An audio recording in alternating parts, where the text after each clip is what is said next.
I will ask you the question again. So we have it, what we're talking about. Okay. We might share it with other people. All right. Basically, the question is how this whole corporation concept draws, roots from New Zealand. Okay. Yeah. So we're in the first instance, we're looking at how Britain came to be in New Zealand. And everything that we're experiencing now has come out of the House of Lords in England. And that was in the early 1800s when through select committee minutes, and it's all evidence. So we have all of that, those records. They looked to set up a crown here in New Zealand. But in order for them to do that, they had to figure out who had the hereditary right on this land, going back to what they wanted to claim was the whole world. They wanted to claim the whole world. They wanted to claim the globe. So if we're picking up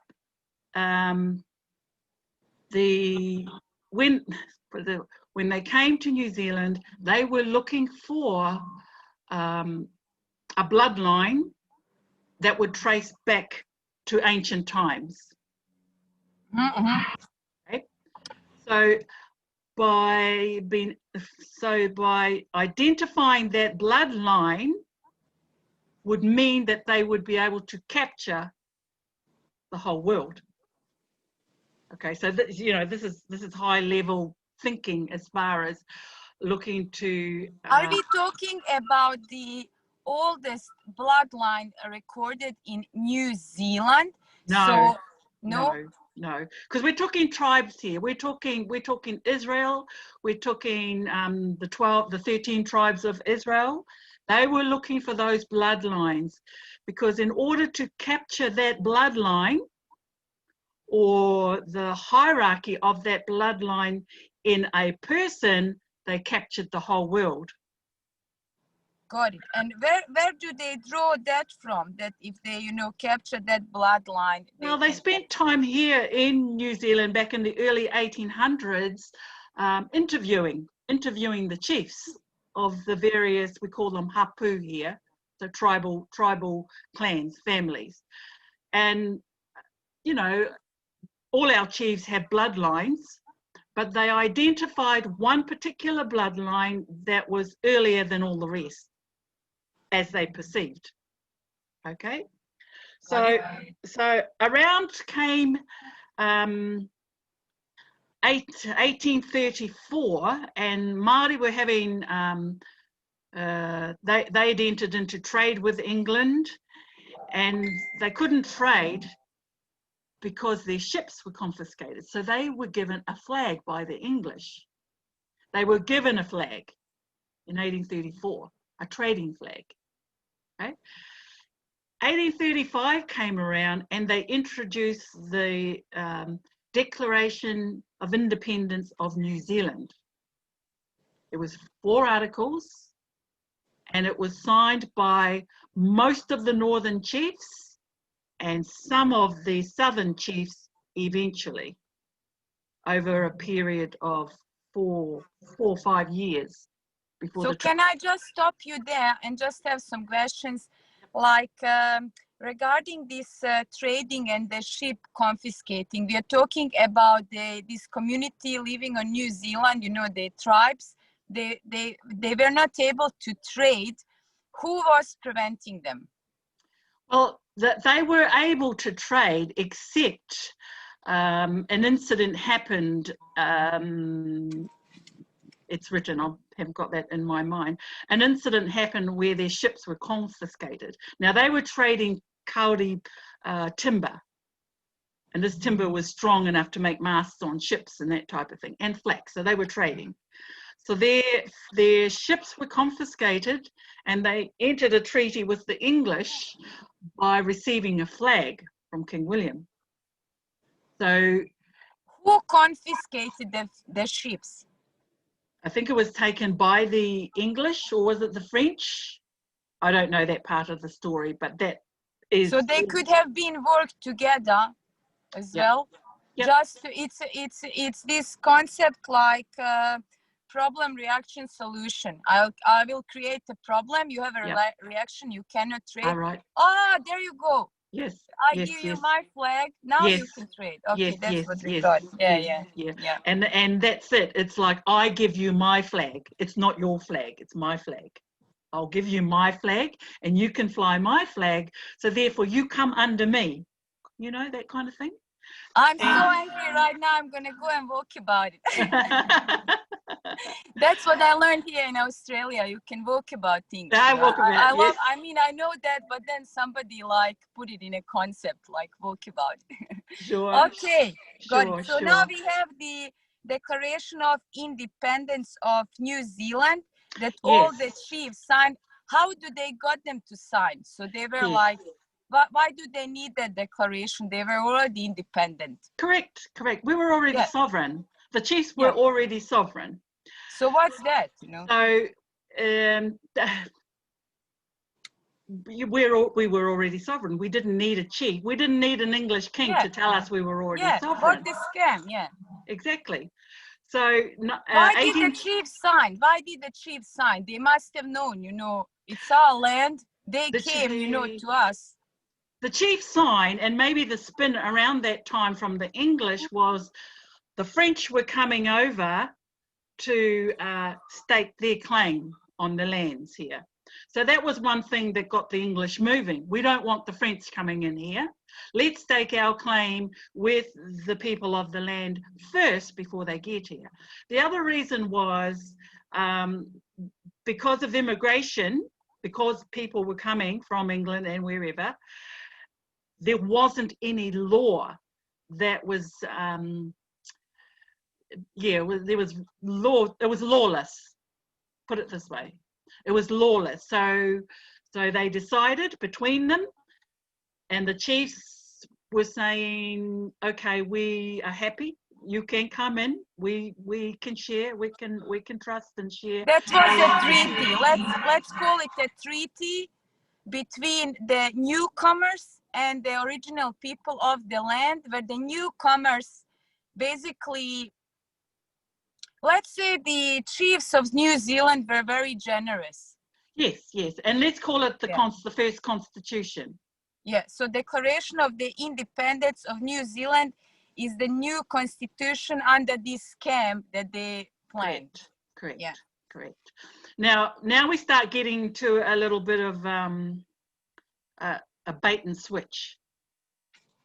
We start moving into bait and switch territory. And what that means is the popular belief is that we would welcome in the new people and we would share our lands with them, and that we would create a society of good trading and that type of thing. Cooperation, yeah. Yes. You wanted to cooperate, yeah. Yes, yes. However, evidence reveals that the Declaration of Independence was written by a member of the Colonial Office. He had a member, he had one of tangata whenua translated into the reo, we call it, or translated into our language. Mm-hmm. But what we've discovered by following the evidences of what we call the blueprint of governance, of setting up government, Mm-hmm. and reviewing those 4 articles, is what was intended is not what played out. So within the articles is a hidden code, essentially. And in the hidden code, the basis of that is Article 1 and Article 2. Article 1 fairly much declares that you, me, we are sovereign, but it's said in our language. You, me, we, ko mātou, are sovereign. So we're talking about all people. Got it? Article 2 gives rise to administration. So the sovereign can say, okay, well, I'd be okay with someone, not necessarily you guys, but I'd be okay with allowing a constitution that would give some form of administration or looking after the people. That's in Article 2. That's where they created the administration. Yeah, that's how they created the administration to serve the sovereign, which is each of the people. Correct. Yeah. Article 2. Then Article 3 goes into the law, and then Article 4. We have to realise, and I'm only briefing this. Article 4. There's a bit of bait and switch in there too, and that talks about becoming the parent of King William. Sorry, allowing King William to be the protector of us. The protector of us. Allowing. Okay, got it. Okay, so the intention in English and in Māori is that we would be protected, but the hidden code is the other way around. Why would we need an overseas king to protect us? You were invaded. That was the Article 4. Yeah. Was the article on invasion, and all the chiefs agreed on it. Yeah. Yes. And that's what Crown Sovereign was mentioning, you know. It's a military corporation, basically. Yes. We are all invaded. We just don't realize it now. Yes. When the financial system is basically what's happening, this is all a cover because the financial system was working on debts, and kids were in debt, you know, and it was going endlessly. So they want people more under control, you know, to control their financial system was set up. It was set up under those 4 articles. It was set up under those 4 articles, so it would roll out. Now, in 1839, the British teamed up with some chiefs down in the northern part of the North Island, and they bought themselves into sovereignty.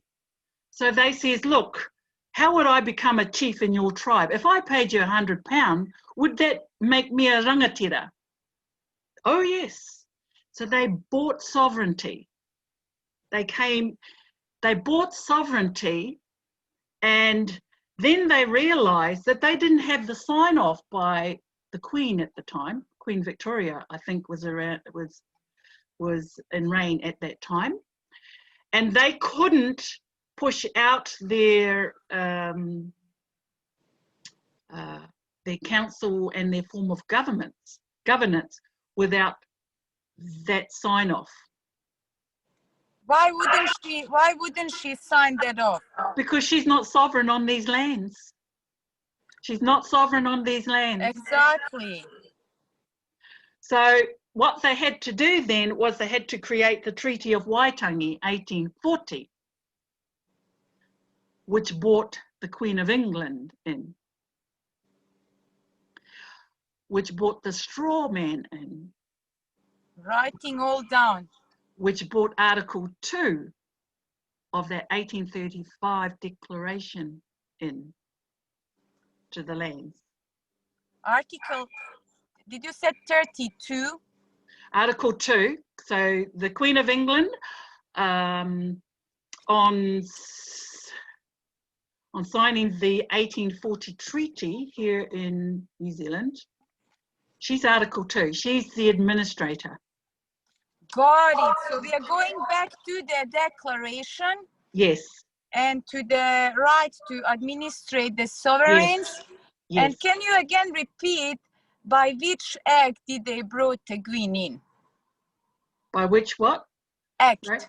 What act? Was it treaty, or how did she make people believe, you know, because it's all a fiction, that she is a sovereign, where basically they are sovereign, but now was there another treaty, or they did their amendment? No, it's through Article 4 of the 1835 declaration.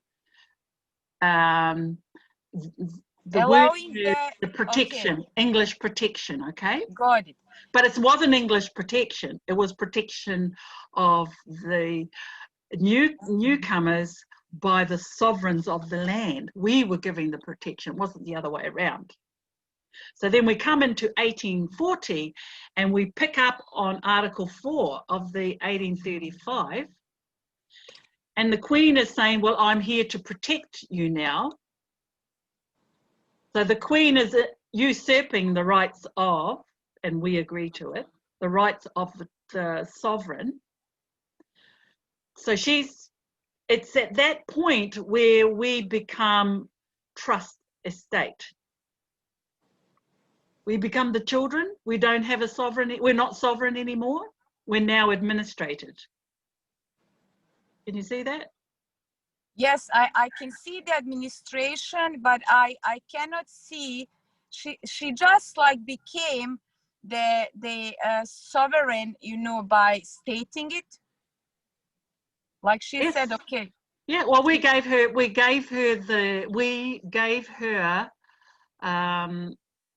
I'll say authority, for want of a better word. We gave her the authority back in Article 2 of the 1835. Yeah, got it. It was like a red carpet that they rolled out through legislation. Yes. We can parallel look right now what Yes. they're doing. It's all unconstitutional. It's all unlawful, but it's going on. So that's, wow. Well, it is lawful. It is lawful, and it is in the Constitution. Because in our Constitution, in your yes. But when you look at what was set up here as the principal declaration or the principal arm of government globally, then you'll understand that New Zealand acts as the franchisor of all the world's administration. Got it. Do you know what's that called in war games? It's called beachhead. And I just listened to another documentary when they invaded Normandy. That's, you know, that's how they do. They invade one part of a country, like they're doing in Melbourne right now, you know, and then through that spot, you know, they start invading the other parts. That's what happened. Yeah. Crazy stuff. Yeah. So you're getting the picture of what they did with 1835. Yes, very sneaky. And then they had to bring the administration in, and they thought they'd bought it in 1839 when the colonial bankers and merchants signed when they paid for sovereignty with the chiefs. They thought they'd bought administration in at that time, but they couldn't, because England said, no, that's not legal. You cannot do that. You have to have, you know, the sign off by England. So that's how the 1840 came to be, because the 1839 setup, they couldn't roll that out. So the 1839, they appointed chiefs, you know, and they bought sovereignty. And then the Queen declared there was a treaty of this Waitangi. Did you said sorry, I didn't Waitangi. Waitangi. Yes. Treaty of Waitangi was signed. Treaty of Waitangi, and that's how. And what was the treaty about? What was? Well, the importance of the Treaty of Waitangi is it brought administration in. And it declared that the Queen is the administration. That's the straw man. It's the head of administration, yes. So if we go back to 1835, you'll get a picture of who the sovereign is. So in those articles, but particularly Article 1, they centralised all crowns into one crown. So all crowns, you and me are the living heir of a crown at that time. How did they do that? You said 80, did you say 1845? 1835. We've only got two. We've got a declaration, 1835. We've got the Treaty of Waitangi, 1840. Okay, I didn't write that down, 1835. Okay, that's how they set up basically this beachhead. you know, to spread first in New Zealand, Yes. tricking these people, you Yes. know, giving up their sovereignty. But Yes. basically, if you think in common sense, they couldn't do it. It's all a scam. Yes. And then Yes. they did it through all world. And how can you explain what there is, like, people that mention that we are the strawman, and now this other concept that you guys say basically the administration is the strawman. It's something, you know, made up. They're all one of the same. Well, they're all one of the same. When you understand what 1835 is, 1835 is the centralization of of all sovereigns into one crown. Got it. And that's the Article 1. Article saying 1. You, me, we are sovereign. Yes. All sovereigns were centralized into one crown, and they use crown in legislation to identify us as sovereigns. But we don't know that because we keep going back to our default, which is the person, the individual, the taxpayer, all those straw men. Like everyone, like every person of this world right now, they are not Yes. aware what's No. actually going on. No. And how did this, now explain to me the birth certificate and how basically we are a dead entity to the corporation. That's what I understand. And according to that, you know, they have always clean hands, whatever they do, because you cannot hurt a dead entity. Yeah. That's what they did. Can you now explain how they spread, you know, and how they got this birth certificate, you know, scam? Sure.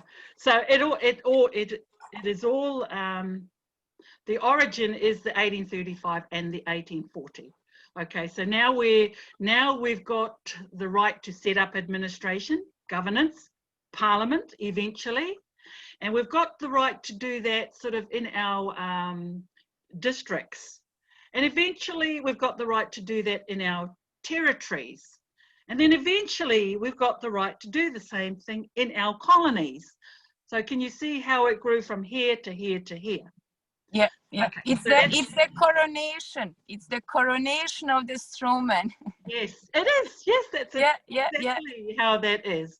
So if you follow the concept of the sovereign was in 1835, the straw man came to be in 1840. In between the two is, sorry, I'll come back, I'll explain that again. Our sovereignty was centralized into one crown. So we've got a crown. Our straw man in 1840. In between the two is our sovereignty.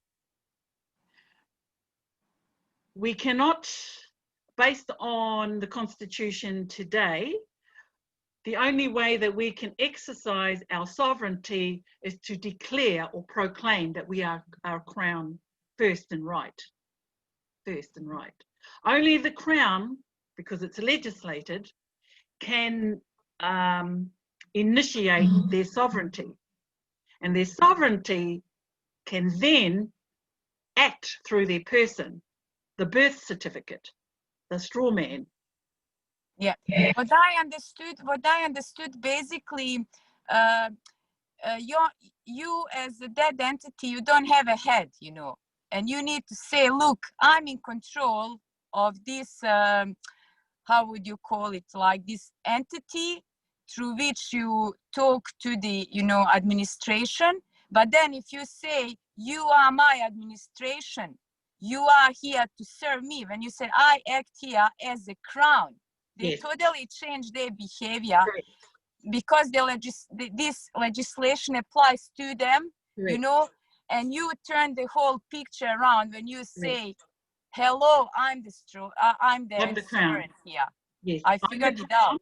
That enacts the sovereign, and the sovereign acts through my person. Therefore, I would like this, that, and the other. So right now we're in a belligerence mode right now, because there's not enough of us standing up as crowns. Yeah, got it. So the birth certificate is all about taking our crown from us, therefore our sovereignty, and putting it into trust. creating an estate or a body corporate, which is a dead entity, all of those things, and using it, called the usufruct.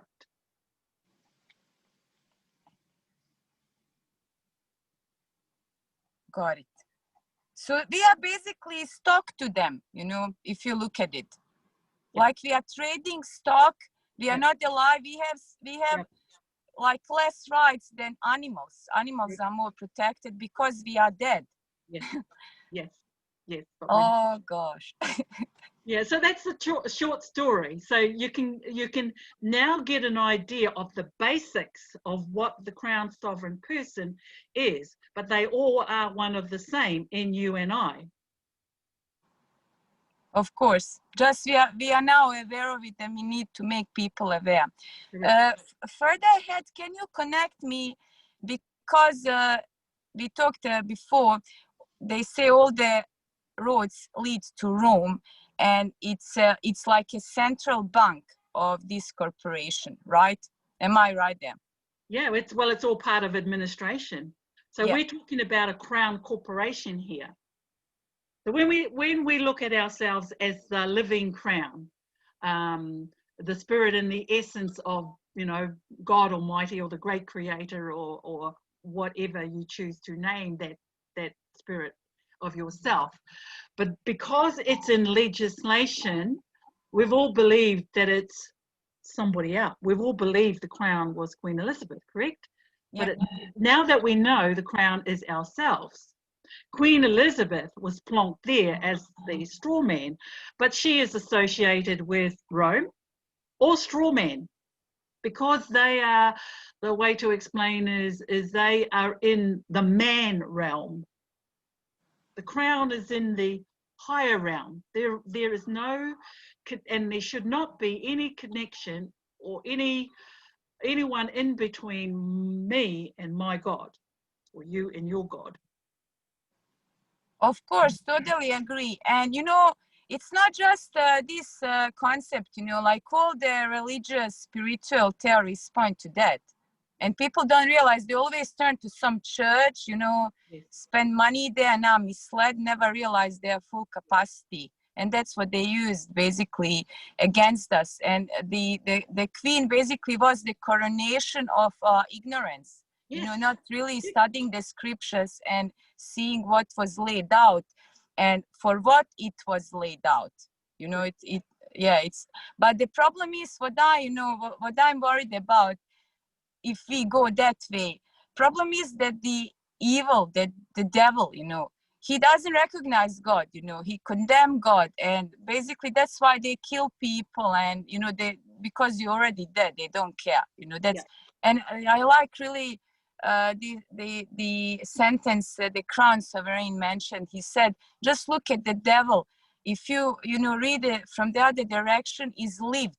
It is lived, like, you know, devil is basically lived, the one who lived. We're all dead, and they do whatever they want around here. And because they hold all the, you know, power, the army, even if we declare ourselves as crown, you know, they can just wipe us out. So that's what I'm worried about. I think, and I might be wrong, but my senses tell me that it's right, that there is an agreement between God and the devil.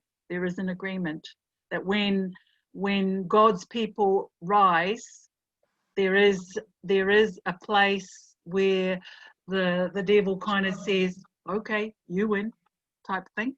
But anyway, I mean, that's a bit further ahead than we want to get. I was thinking about that, and I have to tell you that there is no hope than what we make.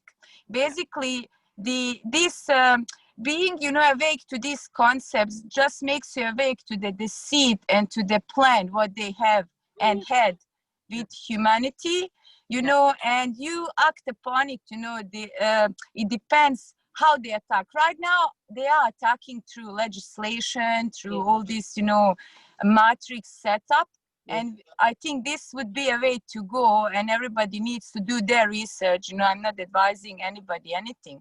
Well, I'm kind of at a place as we've got no time to do research. They're either they either can pick up on the truth and just do it, or not. And yeah, there's a place you can go and research, but meanwhile they're out with the armies going up and down the streets in Melbourne with their torches at night, trying to spot people who are out that shouldn't be out. Yeah.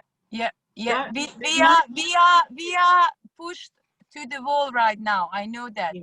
And basically for people to trust, you know, a concept and the organization, they need to have some examples, you know. And I heard there were people, you know, that already like took their crown back through deregistering their certificate with this corporation. Yeah. And if you could share, like, if you know somebody or you yourself, have you acted ever as a crown in the court? Yes, we have. Yes, we have. And for us, we've done that because we've been breaking ground. We've been breaking ground based on, you know, the knowledge that and the research that's come forward and we've looked at. But it's still up to each and every one to exercise it. And right now, we're feeling that there isn't that time to do it. We're also feeling that for the ones that can push this through, will continue to push it through. In the meantime, we're happy to share what we've got up until a certain stage, but people are still going to have to exercise it. They're going to have, like, I was about to go and exercise the Crown right because we've got checkpoints just up the road from here, stopping me from going from one zone into the next zone. Now, I'm Bosnian. Don't get me swearing. I like freedom, you know, and I was always like free soul and a freedom fighter from everything, you know. And this is making me angry, but I'm a phoenix, you know. I rise from the fires because I love, you know, I love all humanity. about timing. It's all about we need to point people into the right direction. Basically, all this what we are talking is covered in the New Kingdom of New Zealand, right? On Facebook page.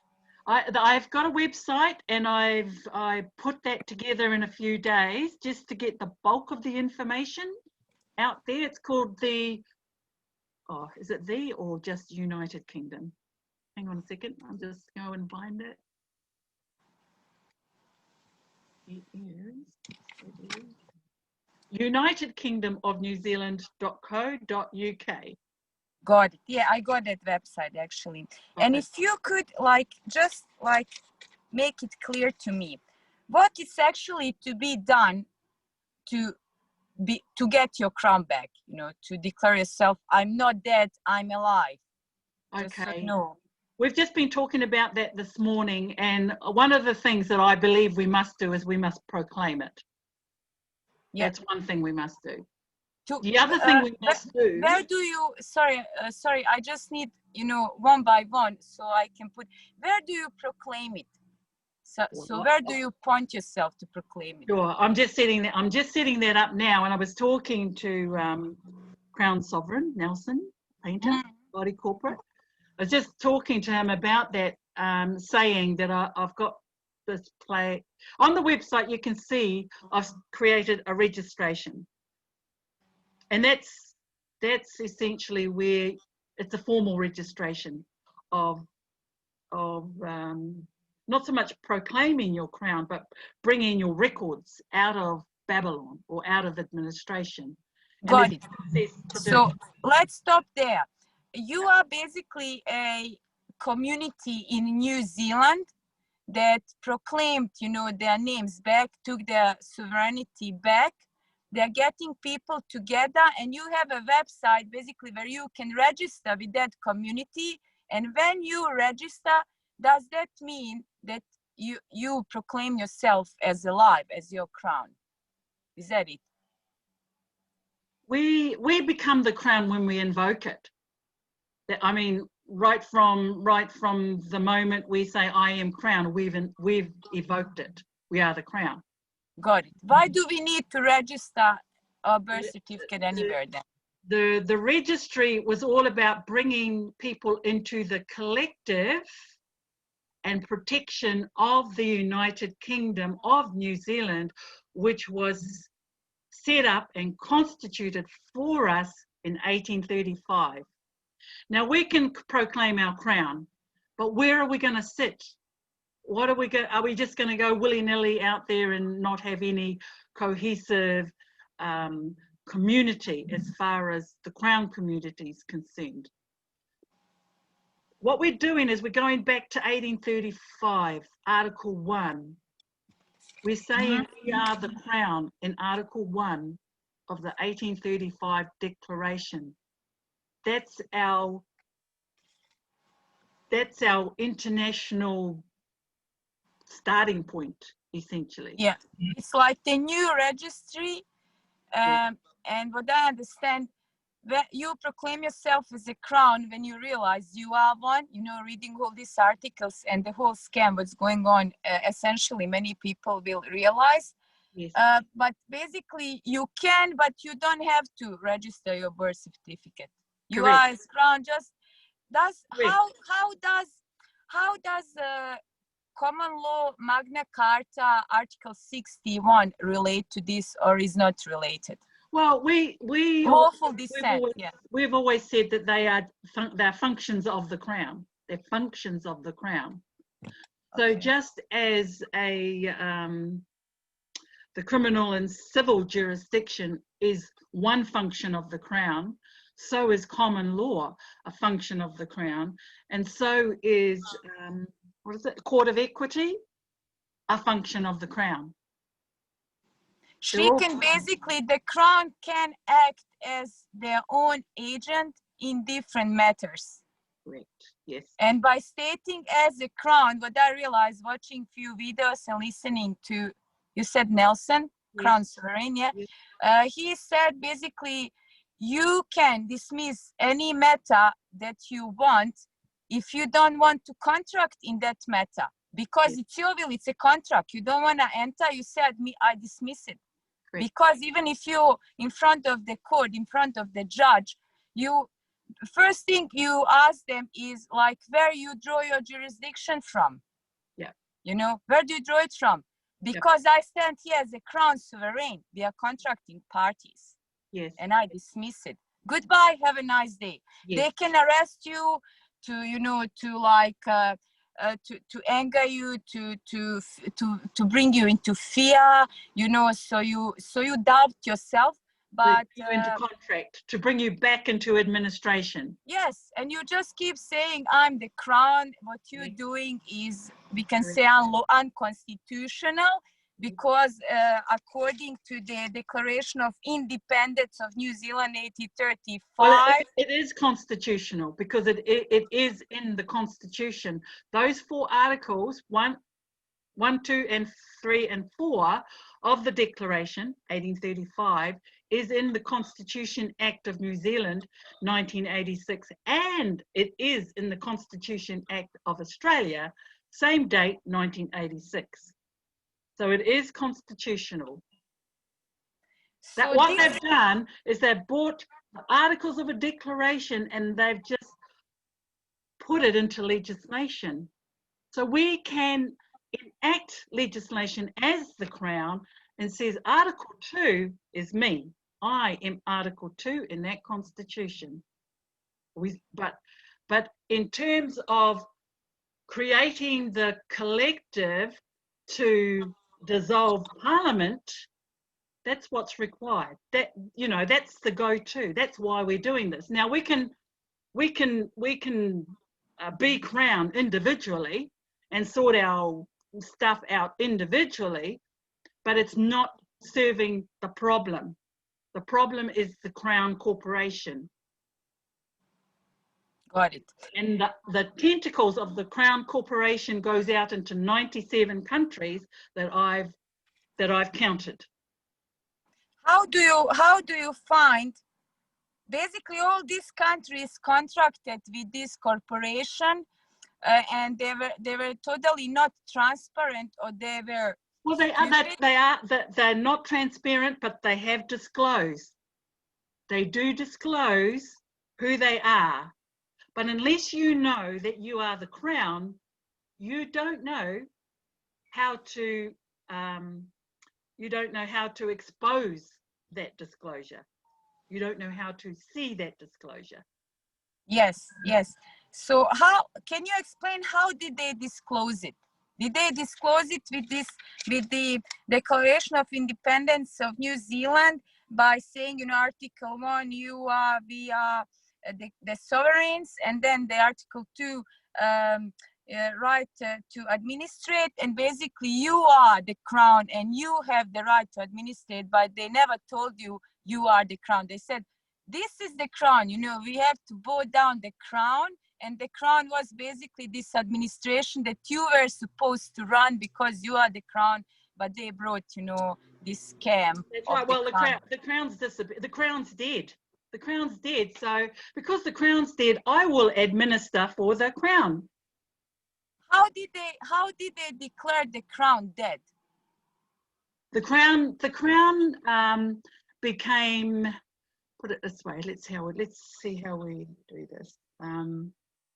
So they created the central crown in 1835.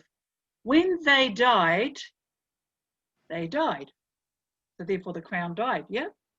Except the crown had heirs and successors. The crown has no successors. Has heirs and successors. Coming back to 1835, okay, 1835, they declared a crown in the Article 1, or sovereigns. They declared sovereigns in Article 1. They centralised all of those sovereigns into one crown. Yeah, that was the Treaty of Waitangi, right? Where they said that's when they brought the crown in, and where they decapitated you. They decapitated everybody, giving their head to the queen. They did that in 1840. Yes. Yeah, got it. It's coming together. The puzzle is coming together. Yes. All right. So they carried that on as those predecessors, your predecessors, that's what we call them. We don't call them ancestors. As they passed away back then, because they became estates. When they cut their heads off, they became an estate. That's what the birth certificate is about, an estate.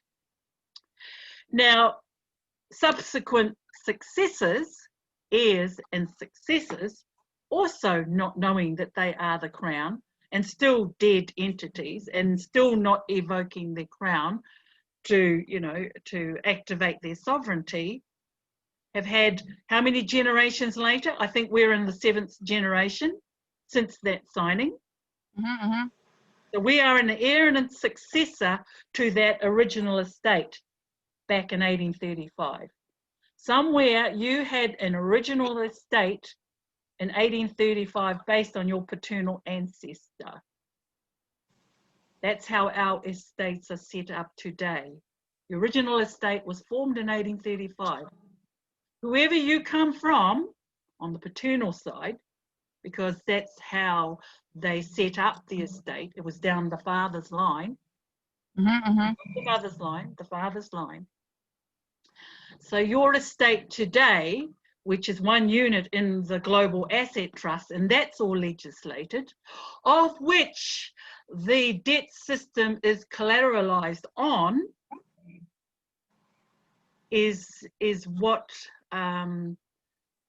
this whole, what is it, New World Order thing is trying to control and contain. Yeah. So, but you do. Let me go back to birth certificate. I totally like it's aligning for me. Basically, when you get your birth certificate, that when you give up on yourself as the administrator, of your land, That's when you pass your crown over. That's when you say. That's when your mother, when she signs that original, that first birth registration, is giving up your crown. However, there's good news. There's good news.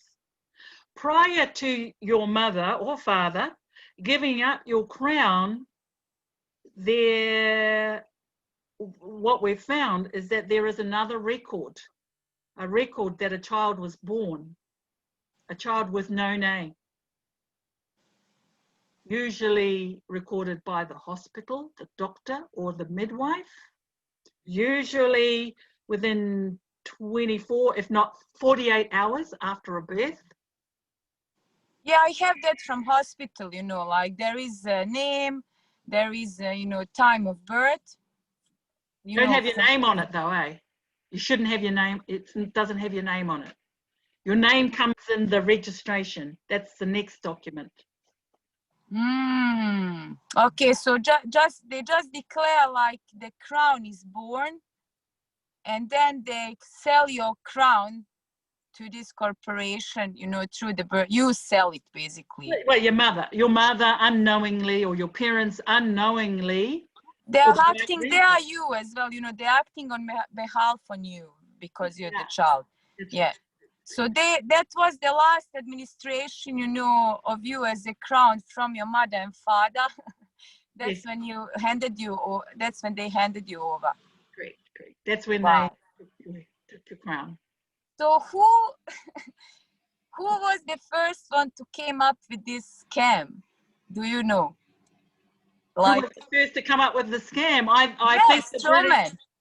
Well, the British were cooking this up for some time. They had already set up their colonies around the world. By the time they got to New Zealand, they'd perfected how they were going to roll out New Zealand. What they had to give to the world was a franchise of administration. And that's what we're sitting in right now. That's what's rolling out with the armies and the police, because we are all under administration and we are not standing in our crown. And you're right, we're basically dead, so they can do anything to us because it won't hurt us. I need time to process this.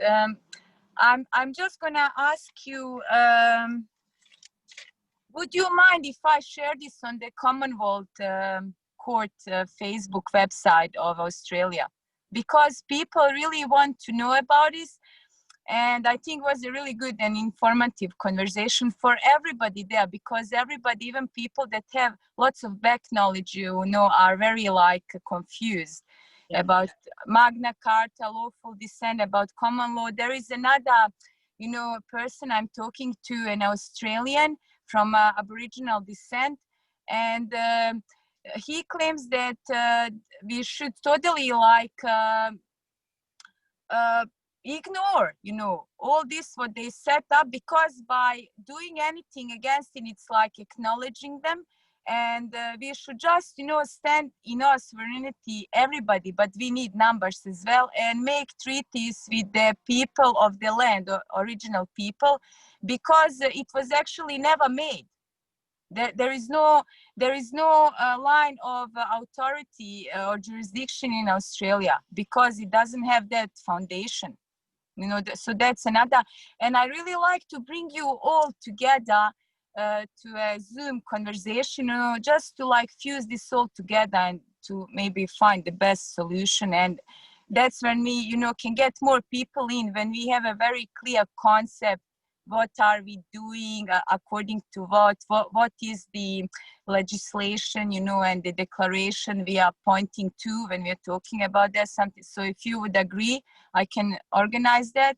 And if you would agree, I would share this video so people, you know, can get their head around this concept. Yeah, sure. That's okay. I'm kind of thinking, oh, do we really need for this to go further out? But hey, look, at the end of the day, we're in a dire situation, aren't we? We need to act.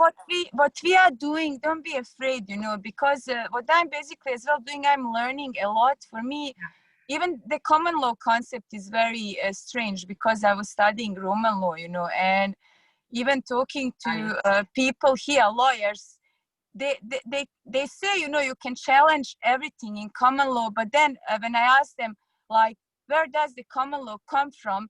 Because they were so brainwashed, you know, and I understand, I was brainwashed too, you know, now, because looking from different direction, because we're in this crazy situation, you know, they cannot get the concept, you know, in their head that this whole comes from the people and that we created, you know, the administration. And many of them, even if you learn it that way, you know, studying law, people forget it when it comes to practical situation is really. And so what we are doing, we are just like teaching people, and we are learning all together to expand our consciousness, you know. And at the end, when you like put your attention into something, you know, a concept will rise up, you know, and that will give prosperity to everything. And that's the collective consciousness is about, you know, to like wrap our heads around different concepts all together, as many as possible. And some person or few person is gonna click, or to everybody, oh my God, you know. And that's where the Veva comes in, you know. That's where you wipe out, that's where you become alive and free. That's so right. Don't be afraid to share your knowledge. This is just knowledge, this is a concept, you know. And we all need to wrap our heads around all the concepts, because we gave them too much time, you know, and we tolerated and we ignored many bad stuff that they did already, you know, killing people everywhere from past to now. Right now they are killing people. So yeah. Yeah, no, Thank you so agree. much. We are in empowerment mode right now, so. Yeah, thank you so much for this. I'm still wrapping my head around it. This will help me so much. I tried to talk to this other girl, Jules Crown, but she said you would be the best person to talk. Yeah. Yeah, well, I'm okay on the concept side of it. The real nitty gritty details, that's Crown Sovereign's. That's his department. He's been the 20-year researcher in all of this. So I've just brought it together to help people understand who they are and kind of where we want to go with it. And essentially, Parliament in 97 countries need to stand down. And the only way that's going to happen is if the people stand up in their crown. Where can we find these 97 countries, like to see the list? Okay, so there is, I'll see if I can put it up on the source up on my Facebook page, but we're talking about the current Commonwealth countries today, and we're also talking about the countries that have a double tax agreement between New Zealand with New Zealand. Oh, okay. Because the legislation created here in New Zealand, being first in time, first in law, yeah, the tentacles of legislation goes out through the double tax agreements. Yeah. New Zealand was the military takeover beachhead. Yep. Got it. So you're gonna put it, I'm gonna share it on the website. I would ask you, please, if you could join our common law, just a Facebook page where we exchange knowledge, you know, and like correct each other. And if you or I could post this recording, I would really appreciate that. Yeah. Just for people to learn and to put their head around this concept. Okay. Okay, and we're gonna talk again, definitely. I'll try to organize the meeting if you're okay with that. Fine, absolutely. Sounds great. Thank you so much. The more people that know about this, the better, and the sooner they get their heads around it, the better.